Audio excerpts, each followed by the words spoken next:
here, right? Gentlemen, ladies, we've got a game. The College Football National Championship game, Alabama and Clemson, 8:30 tonight. A winner will be crowned in the desert.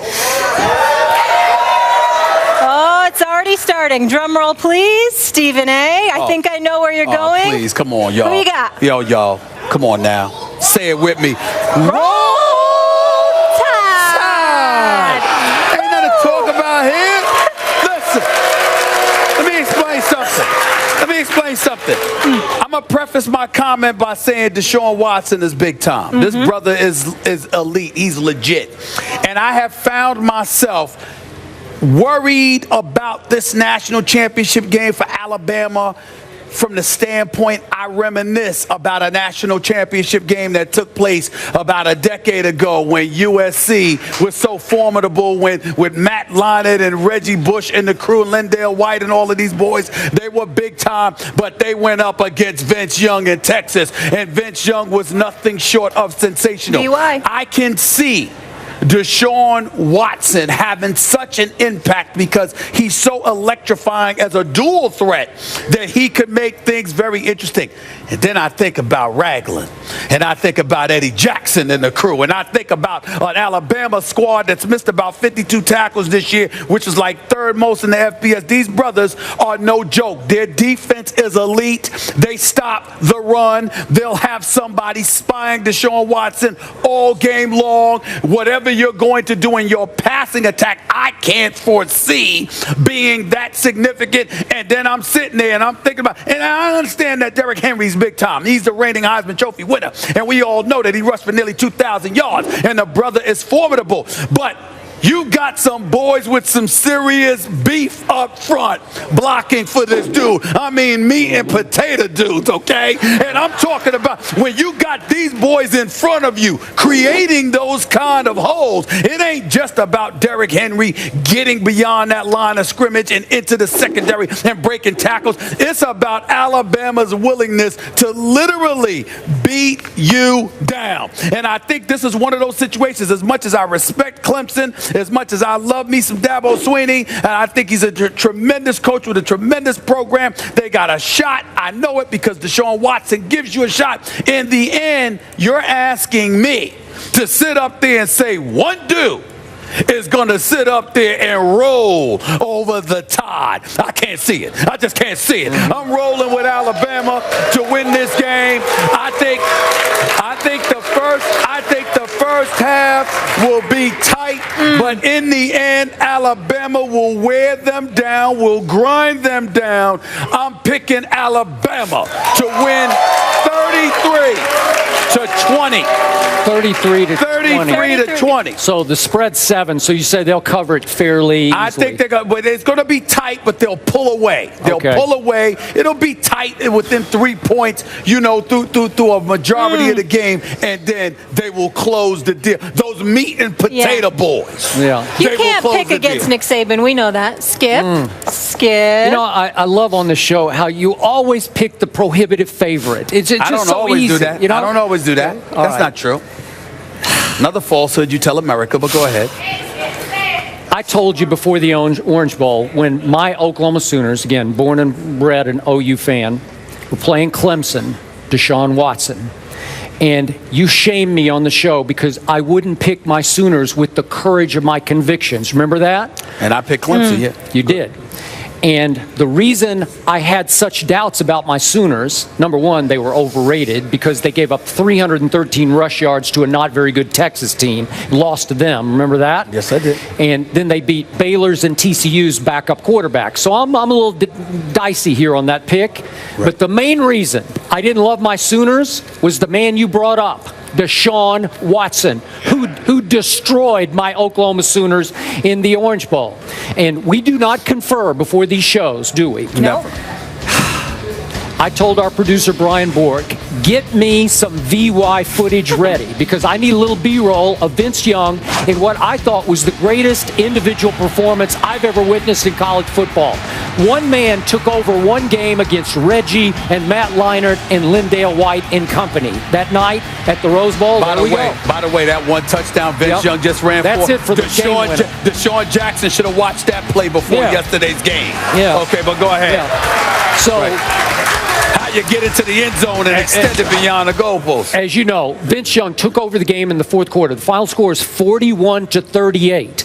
But Vince ran 17 yards for one touchdown, and then on 4th and 5 from the 9-yard line with 15 seconds left in the game, he ran for the one we just saw to win the football game. Deshaun Watson, if my pick is going to prove true, is going to have to go Vince Young on Roll Tide. And I think he can do that, because this kid is a cool customer and a shrewd operator. He is flat out slick. And I'm going to remind you, you say they got to spy him. You can't spy Deshaun Watson. He's the other running back. So over the last 3 games, you realize he's had 18 designed runs a game over the last 3. You realize that 5 of the last 6 games, he's gone over 100 yards rushing. Guess how many 100-yard quarterback rushers Nick Saban has allowed in his tenure at Alabama? How about 0? 0. So I'm going way out on a limb here. I like the 7 points. If I were a betting man, you gave me the 7, I would take the 7. But I'm going to go one step further out onto the limb. I'm going to go 28-27 Clemson, because I think. Thank you.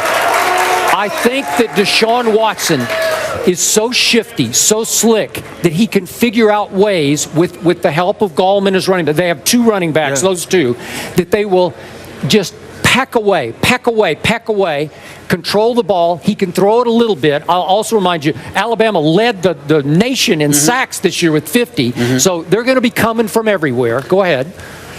Here's what I would caution you about, sir.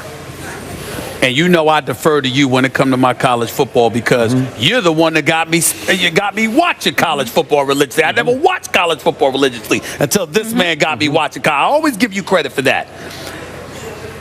I've never seen anybody methodically beat a Nick Saban Alabama team.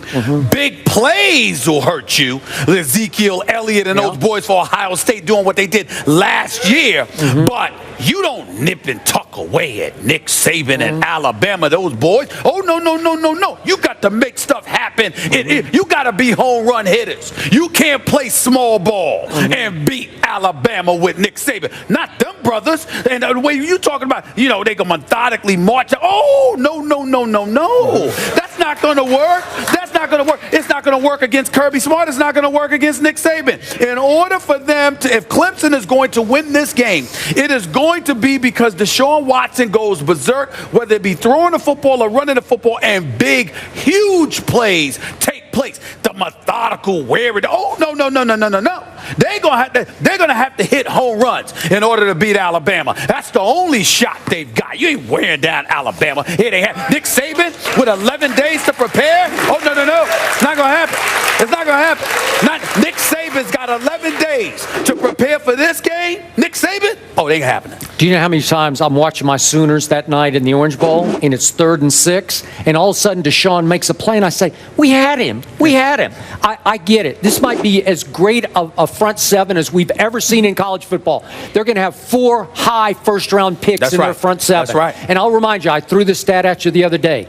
Alabama has 43 former Under Armour high school All-Americans on its roster. Right. Clemson has 8. So this would be a monumental upset. But I think that this kid is so good at what he does. He's so sly and so shifty that I think he has a chance to keep that defense off balance. And I think he will do so for a vast majority of the game. But them meat and potato brothers wearing them down is going to disrupt his consistency and his fluidity. You got to remember, you got to be in the game. You got to feel yourself. You got to work through the cobwebs and all of this other stuff. Well, how you going to do that if you're on the sideline watching the meat and potato boys steamrolling over? Don't get me wrong. Clemson can play. I don't want to come across as but those are some big boys, man. Do you know what Alabama's mascot is? You're such a Roll Tide fan. It's an odd one. It's the elephant. Do you know why it's the elephant? Because back in 1930, some sports writer called Alabama, to your point, the red elephants, because they just bulldoze over people like elephants, okay? So guess whose mascot of his high school was called the Red Elephants? Deshaun Watson played at Gainesville, Georgia High School, and their nickname, How funny. Red Elephants. Maybe it's meant to be. I just throw it out there. It's crazy as it sounds. Okay. I'll try not to jinx it for you and pick them too, Skip, because we know how that works. Okay, you go ahead and do that. All right. All right. Those are big boys. I'm going to repeat. It's You the too meat have potatoes. memories of an elephant. Meat potatoes. Remember, they don't have to be athletes. They just got to be meat potato to just steamrolling over you. All right, Clemson going for their first title since '81. Meanwhile, Bama going for their 4th in 7 years. So Stephen A. rolling with the Tide. Skip going with the Tigers. Join SportsCenter's Twitter vote. We want to hear from you. Let us know on Twitter who you're picking. We'll share those results later in the show. And Clemson fans, you will like this. Sammy Watkins is going to